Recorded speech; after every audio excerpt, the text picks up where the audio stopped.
पहले मेरे जीवन में कुछ खोखलापन सा था, एक अजीब सा खालीपन था जिसे आज तक मेरे अलावा किसी ने महसूस नहीं किया था। क्योंकि मैं स्वभाव से बहुत चंचल थी, इस कारण मैं कॉलेज में भी और घर में भी लोगों से हमेशा घिरी रहती थी। इसके बावजूद कि मैं बहुत बोलती थी, मेरे जीवन का एक दूसरा पहलू भी था और जीवन के उस हिस्से में आने की इजाजत मैंने किसी को नहीं दी थी। बाहर से खुश दिखाई देने वाली लड़की जिसे लोग हर पल हंसते खिलखिलाते देखते थे, उसके बारे में यह अंदाजा तक नहीं लगाया जा सकता था कि वो अंदर से इतनी अकेली होगी। ढेर सारे दर्द अपने भीतर समेटे हुए होगी। मैंने अपने आसपास एक घेरा सा बना लिया था, कोई भी मेरे बनाए गए दायरों को तोड़ नहीं सकता था। मुझे इस बात पर यकीन ही नहीं हो रहा था कि वो लड़का मेरे बनाए गए दायरों को तोड़कर मेरी सोच में समाता चला जा रहा है। शुरू में उससे बात करना महज एक औपचारिकता थी। ये बात अलग थी कि आज तक उसने इस बात को मेरे सामने कभी जाहिर नहीं होने दिया था कि वो मुझे चाहता है। मुझे छोटी से छोटी तकलीफ होने पर उसे मुझसे ज्यादा दर्द होता था। कोई ऐसे भी किसी को चाह सकता है? यकीन करने में बहुत वक्त लगा, लेकिन समय के साथ मुझे इस बात का एहसास हो गया था कि ये लड़का मेरी चिंता करता है, मेरा ख्याल रखता है। उसके प्यार में पागलपन सा था। मेरी खुशी के लिए वो कुछ भी कर देता था। उस लड़के के बिना इस बात का जिक्र किए कि उसे मुझसे बातें करना अच्छा लगता है, मेरे साथ वक्त बिताना अच्छा लगता है, बड़ी ही चालाकी से मुझसे दोस्ती के लिए पूछा। उस दिन संयोग से हम दोनों कॉलेज जल्दी आ गए थे और क्लासरूम में कोई नहीं था। उसने कहा कि क्या मैं तुम्हारा हाथ पकड़ सकता हूँ?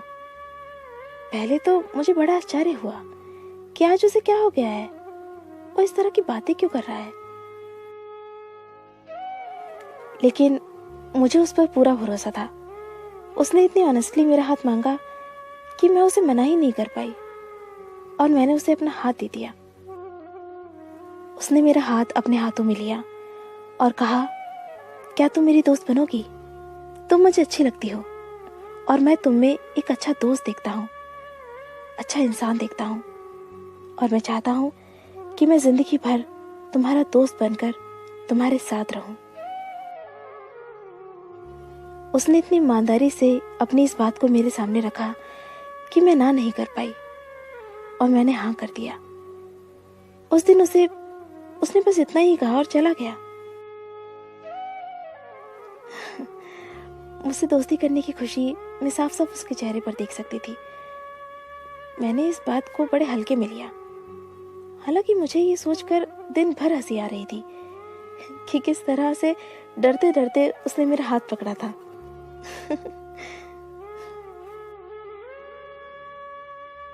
मेरे आसपास रहने वाले लोग ये देखकर समझ गए थे कि जरूर कोई बात है। अब हम दोनों अच्छे दोस्त बन गए थे और उसने बड़ी ही चालाकी से मुझसे फोन पर बात करने की इजाजत भी मांग ली थी। अब वो मुझसे रोज फोन पर बातें करने लगा था। अब मुझसे बातें करना मुझे भी अच्छा लगने लगा था।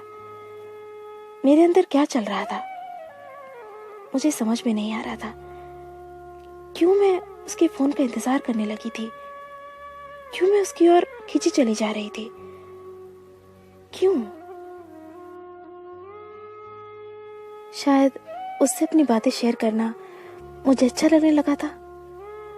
जब भी मैं उदास होती, किसी को पता चले ना चले, उसे पता चल जाता था और वो मेरी उदासी को दूर करने का हर संभव प्रयास करता था। आखिर एक दिन उसने मुझसे आई लव यू कहा।